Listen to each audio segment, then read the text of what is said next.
आचार्य जी, मैं आईआईटी कानपुर से हूँ और जीवन के प्रति एक तर्कवादी रवैया रखता हूँ, चीज़ों को समझने की कोशिश करता हूँ। आपको सुनता हूँ और आपका बहुत सम्मान करता हूँ। मेरे कुछ मित्र भी हैं जो आपको सुनते हैं और भी आपको सुनने वाले हैं जो कमेंट इत्यादि में लिखते हैं। बहुत ऐसे लोग हैं जो कहते हैं कि उनको आप में कुछ दिव्य रोशनी वगैरह दिखाई देती है। मुझे नहीं दिखती।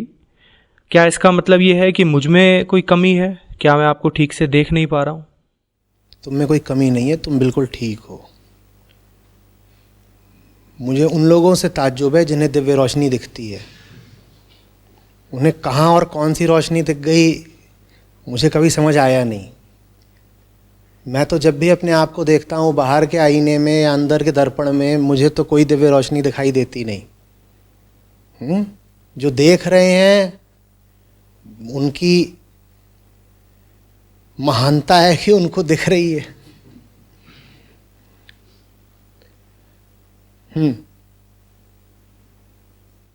तो क्या इसका यह तात्पर्य है कि एनलाइटेंड नहीं है आप? मैंने कब कह दिया कि एनलाइटनमेंट जैसा कुछ होता भी है? मैं तो 100% अनएनलाइटेंड हूँ भी और आजन्म रहूँगा भी। कोई ऐसी चीज़ होती जो पाने की थी तो भाई कुछ संभावना बनती भी कि क्या पता वो घटना घटी जाए, क्या पता वो हमारे बिना चाहे ही घट जाए अकस्मात। यहाँ तो जो बात है वो बिल्कुल कपोल कल्पना, दिवा स्वप्न है, आकाश महल है।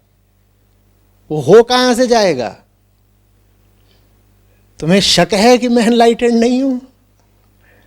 मुझे पूरा भरोसा है।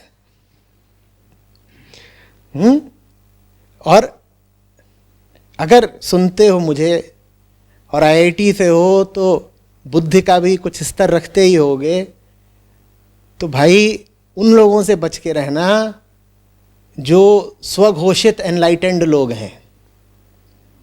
देखो, दो तरह के होते हैं। एक तो वो जिनके गुजर जाने के बाद पीछे से उनके चेले चपाटे भक्त लोग घोषणा कर देते हैं कि हमारे गुरुजी एनलाइटेंड थे, मुक्त पुरुष थे। एक तो वो होते हैं। अब ये तो चेलों की साजिश है। इसमें उनका कोई योगदान नहीं, जो अपना जीवन जी गए, तो उनका ठीक है। जिनको मैं सबसे ज्यादा मानता हूं, कबीर साहब, उन्होंने कभी खुद नहीं कहा कि वो एनलाइटेंड हैं या फलाने दिन उनको मोक्ष मिला था इत्यादि इत्यादि, कुछ नहीं, कभी नहीं। सीधे साधे सरल इंसान थे और इसीलिए मुझे प्यार है उनसे, क्योंकि सरल इंसान थे। इंसान, न परमात्मा न परमेश्वर, एक आला इंसान, बहुत प्यारे जीव। और दूसरे तरीके के लोग वो होते हैं जो अपने ही मुंह से घोषणा कर देते हैं कि मेरा हो गया, अभी अभी हुआ है, ताजा ताजा। क्या वो निकल पड़ी? किसी का पहाड़ पे चढ़ के होता है, किसी का पेड़ पे चढ़ के होता है, किसी का अपने ही ऊपर चढ़ के हो जाता है, किसी का कहीं से गिर के होता है। और बड़ी बड़ी जादूगरी बताते हैं, कहीं ऐसा हुआ वैसा हुआ, मुंह खोला तो मुंह से कमल निकल पड़ा। हमने पानी में झांका तो हमें अपना चेहरा ही नहीं दिखाई दिया। ये सब ज्यादातर भांग गांजे के लक्षण है, ये एनलाइटनमेंट के नहीं लक्षण है।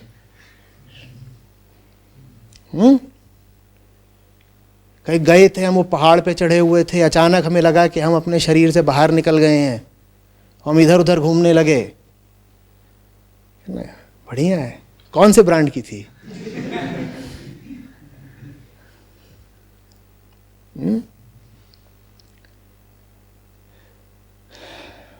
तो मेरी प्रार्थना है कि वो दिन कभी ना आए कि मुझे इस तरह की कोई घोषणा करनी पड़े। जैसे तुम हो, तुम्हारी ही तरह आदमी हूँ, जैसे आप सब लोग हैं आप ही की तरह मानवीय जीवन है और जितनी मानवीय कमज़ोरियाँ होती हैं वो भी मुझ में हैं। एनलाइटेंड का तो मतलब होता है जैसे कोई अंतिम बिंदु आ गया। अरे कोई अंतिम बिंदु नहीं आ गया, संघर्ष में हूँ, आप ही के साथ संघर्ष कर रहा हूँ, कुछ अपने लिए कुछ आपके लिए। कोई आखिरी विजय मिल नहीं गई है, कोई नतीजा भी पता नहीं है कि महापुरुष हैं, अवतार हैं, महान हैं, पता नहीं क्या है, तो इनको तो जीत मिलेगी ही मिलेगी, ऐसा कुछ तय भी नहीं है, कुछ एनलाइटनमेंट वगैरह कुछ नहीं। इंसान की तरह देखो, इंसान की तरह बात करो, इंसान की तरह बात सुनो। ठीक है, थोड़ा सा ऊपर बैठ गया हूँ ताकि आप सब लोग देख लें मुझे, वरना ऊपर बैठने का भी वैसे कोई कारण इत्यादि नहीं है। और ऐसा भी नहीं है कि यहाँ जो बातचीत हो रही है वो एक तरफा है कि आपको ही मुझसे सीखना है। आपको पता नहीं पता है कि नहीं, लेकिन मैं जिससे मिलता हूँ सर झुका करके स्वयं भी उससे सीखता हूँ, खूब सीखता हूँ। कितनी बार तो प्रश्न करता हूँ, उसे सीखा है। था ना आज अवधूत गीता में, इससे सीखा, उससे सीखा, ऐसे सीखा। कितनी प्यारी बात है, जो ही सामने उसी से सीखा। तो वैसा ही चल रहा है। हाँ, इतना ज़रूर है कि ज़िंदगी समर्पित करी है चूँकि बोध को ही। तो आम आदमी ने जितना पढ़ा होता है बोध साहित्य, उससे थोड़ा ज़्यादा पढ़ा है। आम आदमी की दर्शन पर जितनी पकड़ होती है उससे ज़्यादा है, क्योंकि भाई वो क्षेत्र है ना मेरा, समय लगाया है, उस पर श्रम करा है, अभी भी करता रहता हूँ, यही मेरा काम है, पढ़ना पढ़ाना। ठीक है, तो उस मामले में हो सकता है कि ज़्यादातर लोगों से मैं थोड़ा सा आगे हूँ, उसके अलावा कुछ नहीं।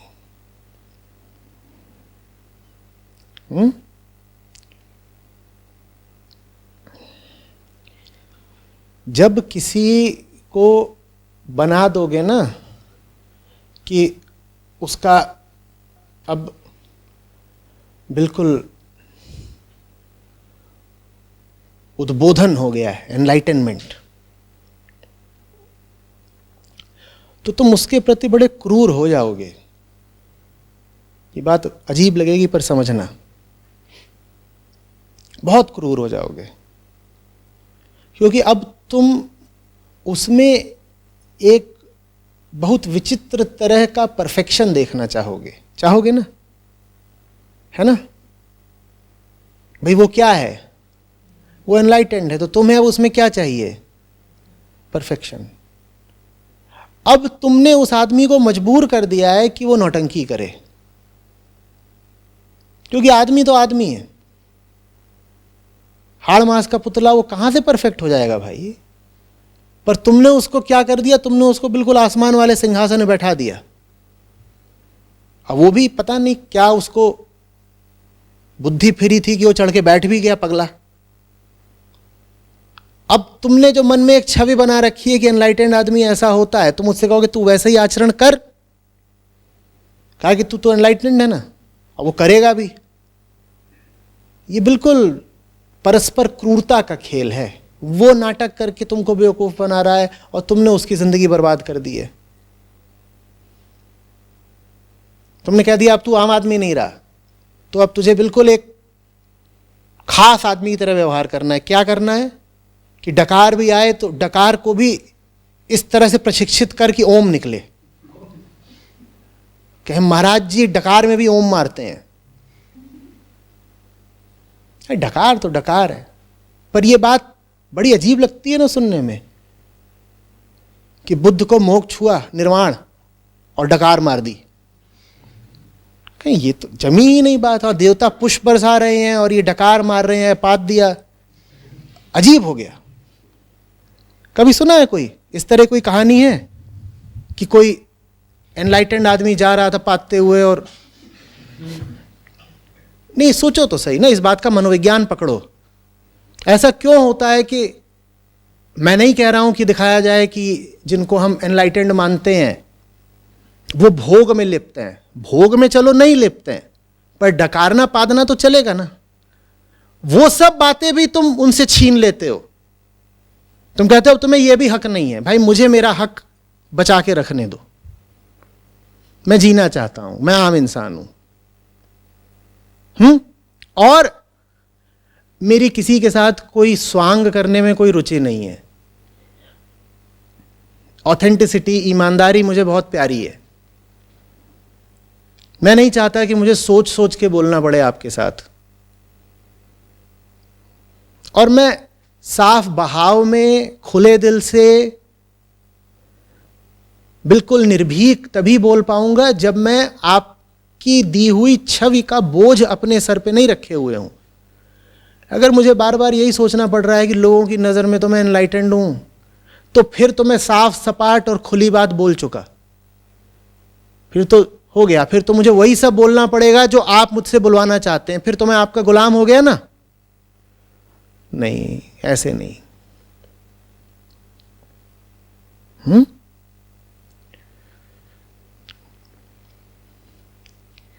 आपको सलाह भी इसीलिए दे पाता हूं क्योंकि वो सब अनुभव जिनसे आप गुजर रहे हैं, मैं भी उनसे न सिर्फ गुजरा हूं बल्कि आज भी गुजर रहा हूं। और अगर मैं उनसे नहीं गुजर रहा हूं तो मुझे बताओ, मैं आपके अनुभव समझूंगा कैसे? बोलो। फिर तो आप जो बातें लेके आओगे, मैं कहूंगा बच्चा मिथ्या मिथ्या। वो चाहते हो कि हर बात को बोल दूं मिथ्या? कहो। और बातें तो सब दुनियादारी की लेके आते हो। ठीक है, बोल भी इसीलिए पाता हूं क्योंकि वो सब कष्ट अनुभव करे हैं जो आप करते हैं। उन सब जालों को, उन भ्रमों को जानता हूं जिसमें आप फंसते हैं, इसलिए सलाह भी दे पाता हूं।